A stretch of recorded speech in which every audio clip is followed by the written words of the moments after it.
मेरा नाम है श्रवण कुमार। तो चाहे मेरा नाम आ गया, इसके लिए भी उन्हें मैं बहुत बहुत धन्यवाद करता हूँ कि जिस घर में बुजुर्ग हंसते हैं, जिस घर में बुजुर्ग हंसते हैं, भगवान उसी घर में बसते हैं। तो ऐसा आध्यात्मिक वातावरण उनके घर का है, यह हम लोग को आराधित कर रहा है अंदर से कि नखरे तो सिर्फ गीता उठाते थे, नखरे तो सिर्फ गीता उठाते थे, दुनिया तो सिर्फ उंगलियां उठाती है। तो हम उस भावपूर्ण और विचारपूर्ण वातावरण में यदि रहे तो उसका सुख ही अलग है। ये सुख भगवान बिरले लोगों को देता है और ये उनके पूरे जीवन की तपस्या है। जो आज मनोज भाई को मैं जब देखता हूँ, उनसे मैं ज्यादा परिचित हूँ, तो मैं जब देखता हूँ तो मैं मनोज जी के प्रति इतना भर जाता हूँ आभार से कि नाम जरूर हमारा श्रवण है, लेकिन लौकिक दृष्टि से वो श्रवण है। और हमारे पिताजी भी बड़े बड़े विनोदी थे और बड़ा हम लोगों ने भी बड़ा अच्छा वातावरण दिया। तो यह हमें याद रहा कि श्रवण कुमार ने क्या किया। तो श्रवण कुमार को जब मैं देखता हूँ तो मैं भी इनसे प्रेरणा लेता हूँ। आप सबका बहुत बहुत आभार। और अब हम कार्यक्रम के उस सोपान की तरफ चल रहे हैं जो बड़ा महत्वपूर्ण है। जानते हैं रिश्ते भी सूरजमुखी की तरह होते हैं, रिश्ते भी सूरजमुखी की तरह होते हैं, जिधर प्यार मिलता है उधर घूम जाते हैं। तो हम पहले कुछ पुष्प से, कुछ फल से जीवन जी का सम्मान करना चाहते हैं, फिर उन्हें आशीर्वचन के लिए आमंत्रित करना चाहते हैं। तो मैं राकेश मोहन जी से, अक्षर भैया से निवेदन करता हूँ कि ये जो फलों की टोकरी रखी है, ये जो फूलों की माला है, पहले इससे जीवन जी को फिर सम्मानित करें, तब हम उनका आशीर्वचन लेंगे कि पंख जले तो जल जाने दो, लौके ऊपर नाचो तो। आइए मंच पर पधारिए आप लोग, माल्यार्पण करके ये जो जीवन का फल है उन्हें मिल रहा है, ये कुछ लौकिक फल है।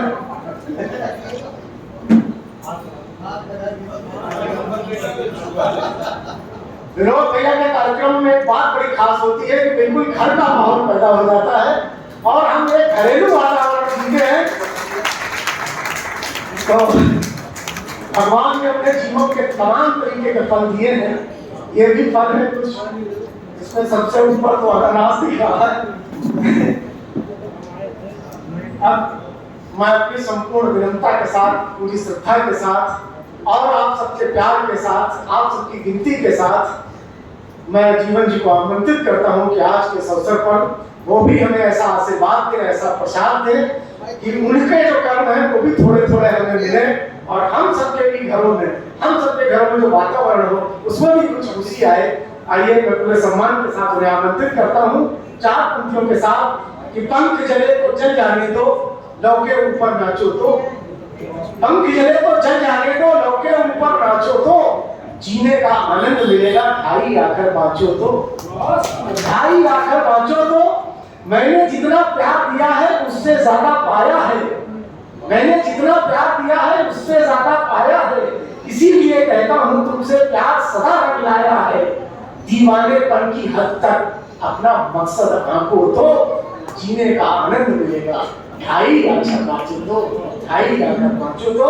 आपकी जोरदार तालियां करतब के साथ हम सब डॉक्टर जीवन सिंह जी के आशीर्वचन की तरफ बढ़ रहे हैं। बस बताइए आ गया।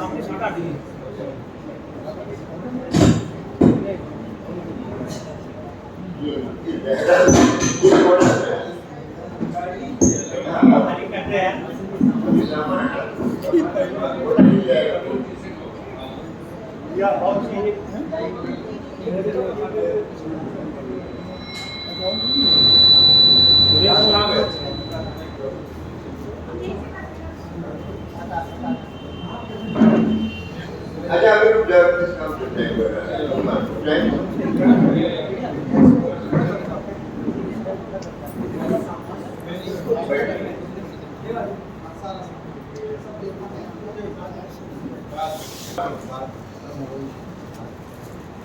किसको बधाई दूं और किसे आशीर्वाद दूं, किसे प्रणाम। कानपुर मेरे जीवन में वह स्थल है जहाँ मैंने ककारा से लेकर के और वर्णमाला के आखिरी अक्षर तक पढ़े, सीखे, उनको अपने जीवन में उतारा। इसी कानपुर में मेरे इस शरीर से एक नए व्यक्ति का जन्म हुआ, जिसे कवि कहते हैं। और आज उस कवि ने अपने सृजन की 75वीं वर्षगांठ इस वर्ष मनाई है। ये मेरे अमृत महोत्सव का कानपुर की सड़कों पर मैं चला हूं, जब गर्मी की तेज धूप में डामर से पिघलती सड़कों ने मेरे नंगे पैरों में छाले पहना, मुझे वो कानपुर दिया। कानपुर में मैंने, मेरे परिवार ने वे संघर्षपूर्ण दिन बिताए जो सामान्यता कह करके समय को बर्बाद करने की आवश्यकता नहीं और किसी से सहानुभूति प्राप्त करने की आकांक्षा थी। इस संसार, मैंने एक बार लिखा था कि दुनिया बड़ी हसीन कह गए जाने वाले, ये दुनिया बड़ी हसीन कह गए जाने वाले, दर्द फकत हमदर्द एक सबने बताया। ये जो हमारी पीड़ा है, ये जीवन का सत्य है। मेरे लगभग 10-12 काव्य संकलन होंगे, काव्यों को छोड़ दीजिए और ग्रंथों को। उसमें एक संकलन है फूल का गीत। उसमें मैंने प्रयास किया है मानव कितने प्रकार की भूखों को जीता है,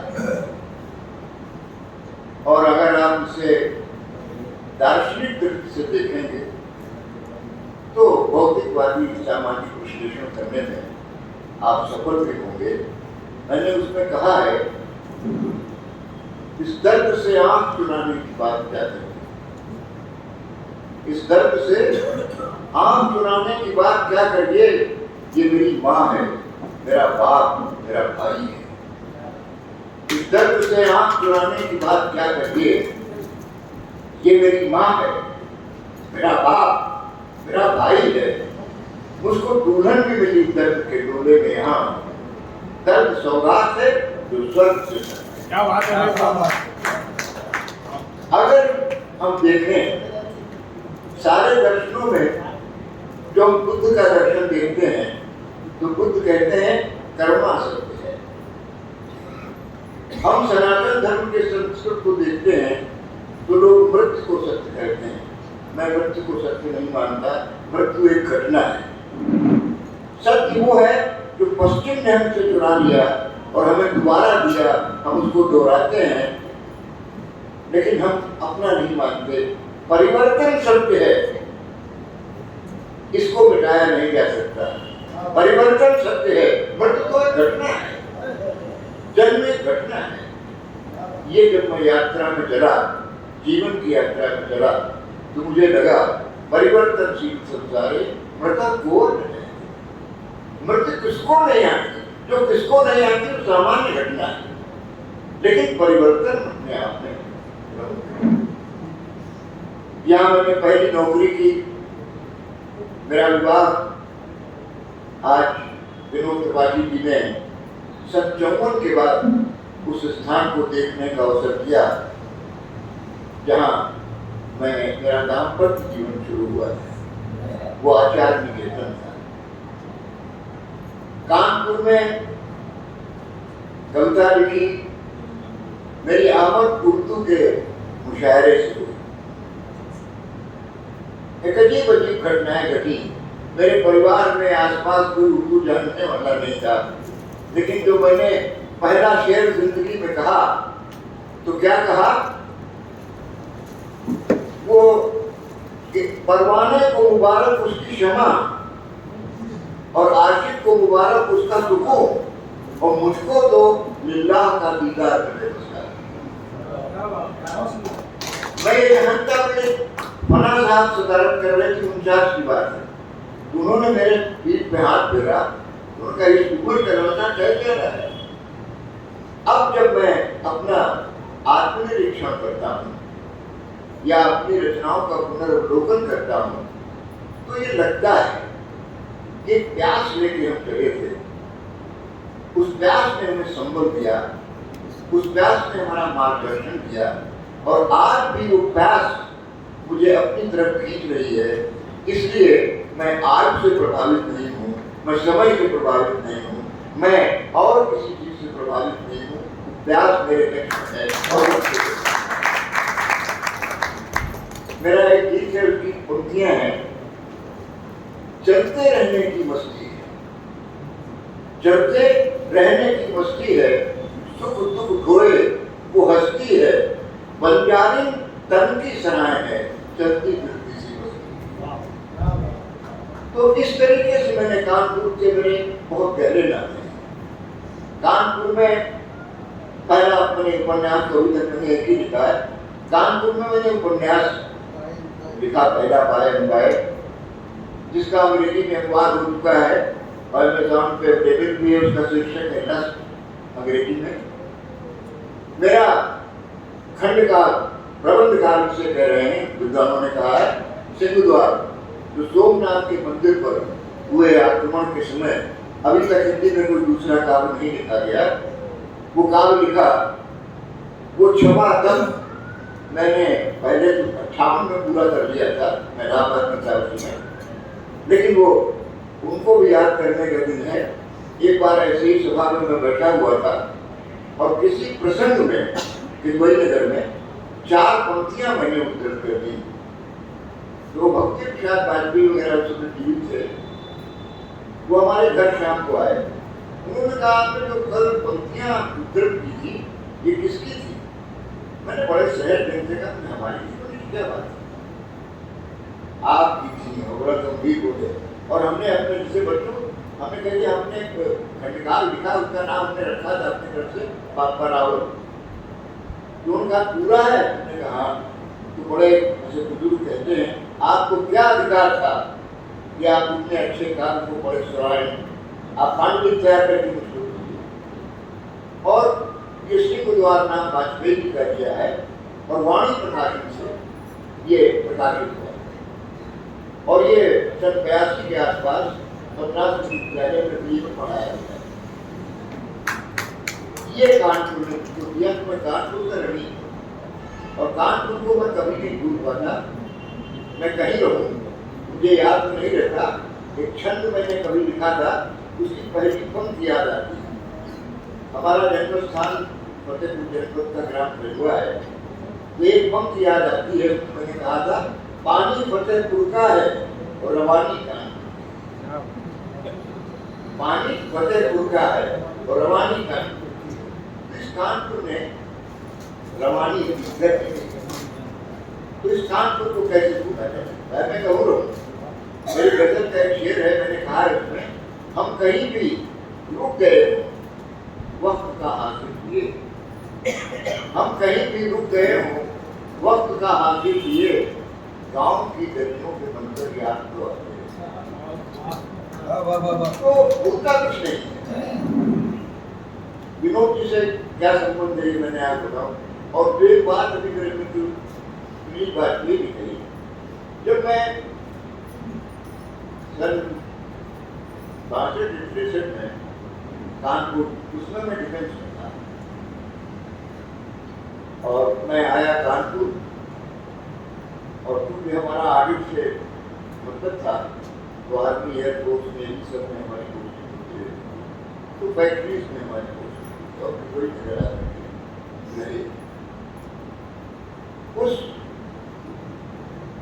बापा रावल ने जो संघर्ष किया था, उसकी 4 पंक्तियां मैं बताता हूँ। भारत का दौर क्या है? 80 साल का था भारत बापा रावल। महमूद गजनवी ने जब हमला किया, तो अपने दरबार में जो उसका दूत आया था, उसको उत्तर देता है बापा रावल और कहता है, 80 का हुआ हूँ मैं पंडित के पत्रे में, 80 का हुआ हूँ मैं पंडित के पत्रे में, उस दिन दशमों से बाढ़ बांध सकता है। और एक महमूद क्या आए 1000 से 2 नंबर इनके भी बहुत तो ये भी गलत। मैंने इससे लोग पूछते हैं अक्सर, एक सवाल मुझसे पूछा कि वो हमारा इंटरव्यू छपा नहीं, उन्होंने कहा साहब मैं ये जानना चाहता हूँ कि आप गीतकार हैं। तो मैंने उनको एक उत्तर दिया, मैंने कहा मेरी प्रतिबद्धता कविता के प्रति है, वाद के प्रति वो उसको कहते गीत नहीं देते तो आप मेरे देता है, और जो गीत लिखता है वो कहते हैं तो हमारी विरासत है।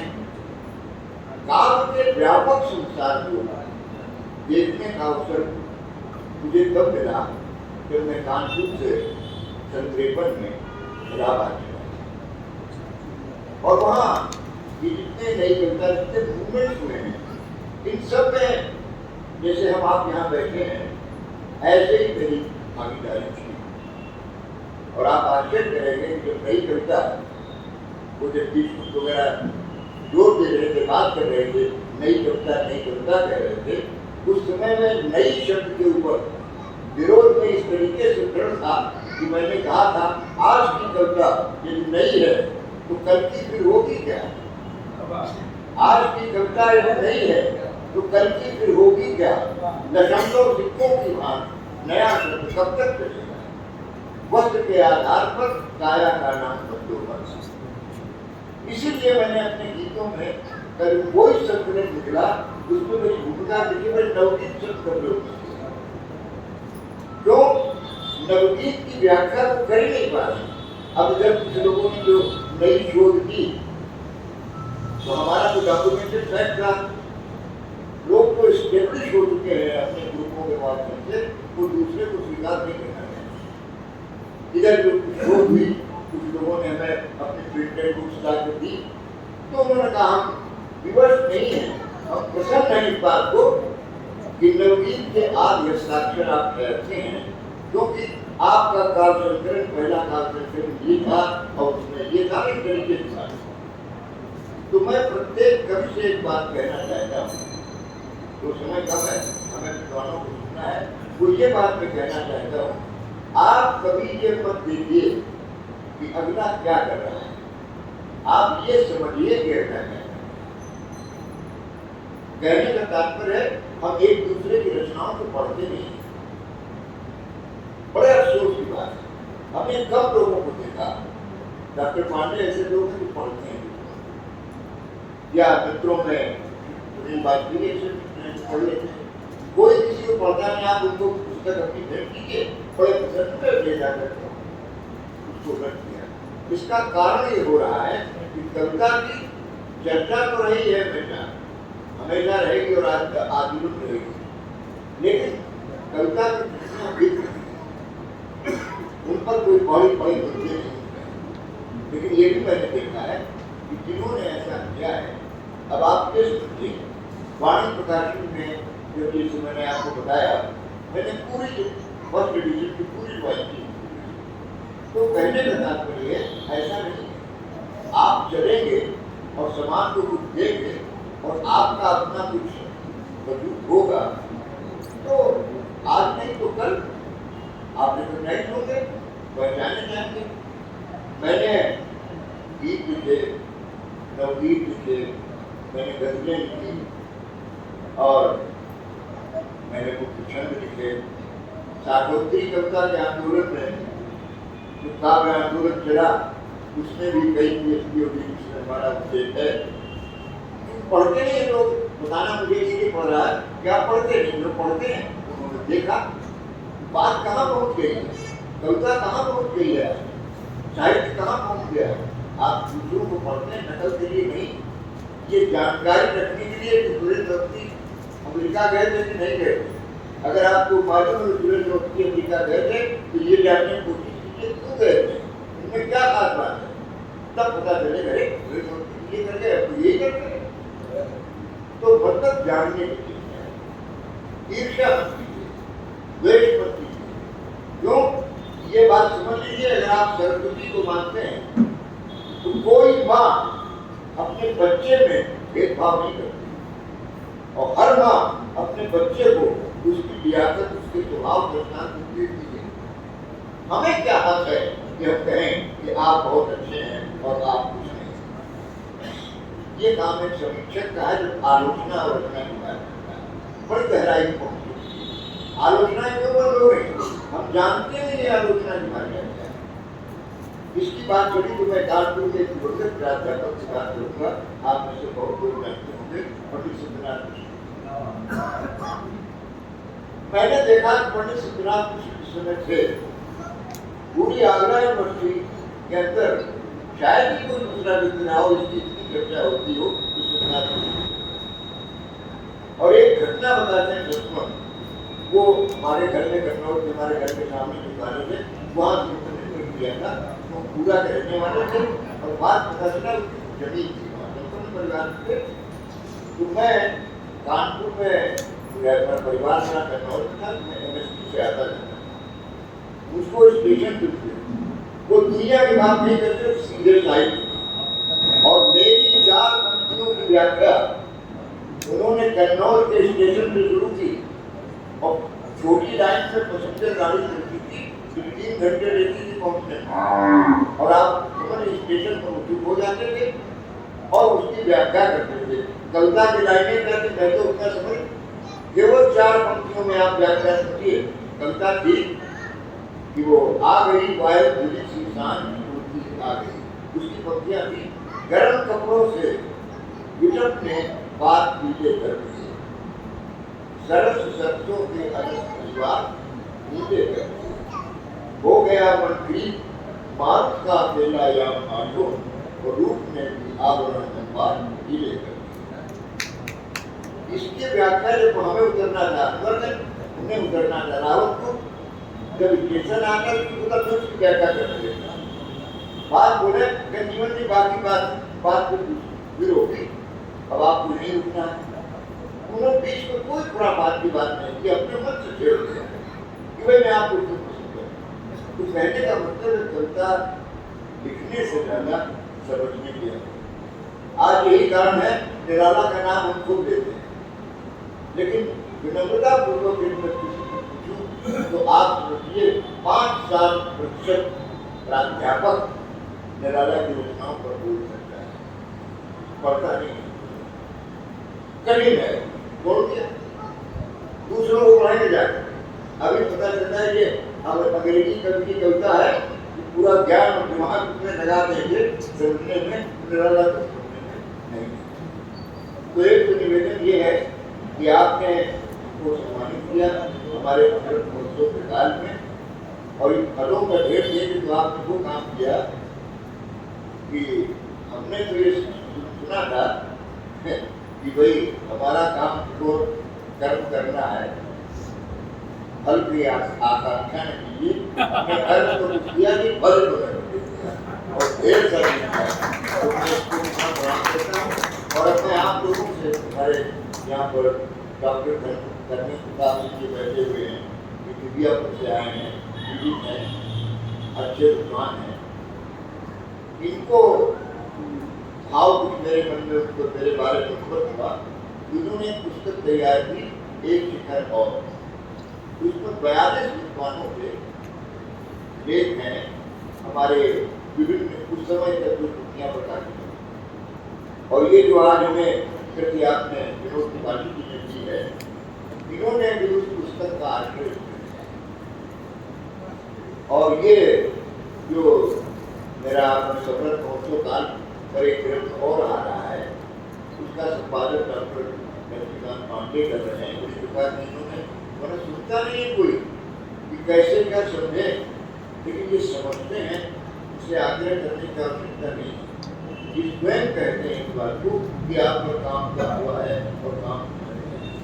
ये 3 पुस्तकें आप देख रहे हैं, दिशाओं के दर अभी 7-2 साल के अंदर भी समस्याओं की स्थिति है। और ये दोनों सांस्कृतिक का भी बहुत टाइम नहीं हुआ, मैं 25 साल रिटायरमेंट से हो गए, और लेकिन ये रिटायरमेंट की बात समझ नहीं आई। और अभी मेरी पूरी कृतियाँ नहीं आ पाई हैं, मैं केवल ये काम कर रहा हूँ कि जो मुझे लिखा, मेरे साधक का जीवन है।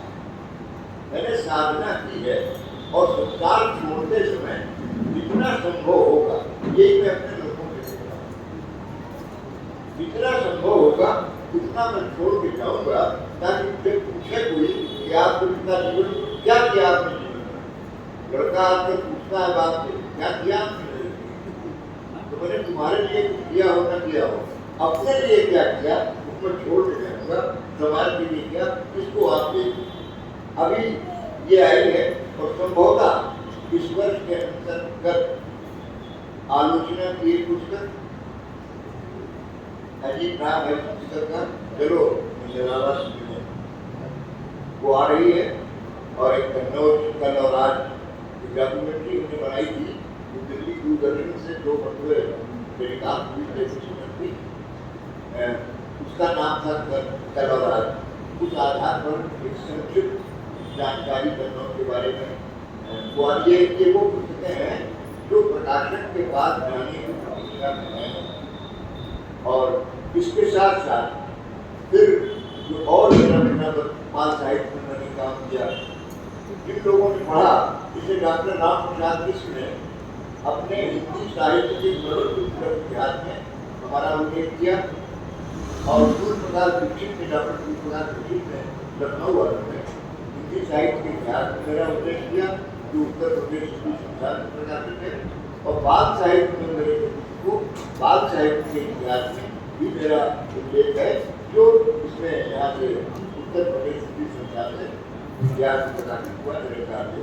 ये अभी हमें लोगों ने बताया कि साहब मैंने पढ़ा, मैं ये नहीं देखता रहा मेरा नाम कहाँ है कहाँ नहीं है, मैं जो करता रहा कि खलिहान फसल जो बोई है वो खलिहान में हमने रखी है, अगर ये समुद्र रह जाती है तो आप समझिएगा कि मैंने ये किया, मैंने एक किसान का जीवन किया है, एक खटियार का जीवन किया है, एक मजदूर का जीवन किया है, इसके अलावा मेरे पास कुछ नहीं है। और आपने आज उसका सम्मान किया, मैं बड़ा आभारी हूँ। और एक बात आपको और बता दूँ कि इंग्लिश में जो मैंने लिखा है, मेरी इंग्लिश वर्ड का एक कलेक्शन मैं याद है, मैंने मांगा था प्रोफेसर ने किया नहीं, पहले की हिंदी वाला निकाल नहीं, क्योंकि आपके अंदर कुछ कहने को होना चाहिए, भाषा तो मानते हैं, language is a vehicle of communication और कुछ नहीं। जो प्रभु ने कराया, जो एक दोहा सुना के मैं अपनी बात समाप्त करूंगा, शब्द तेरे, रचना तेरी, भाव तेरा संगीत, और तेरा स्वर तू ही में, यह द्वैत माने। क्या बात है।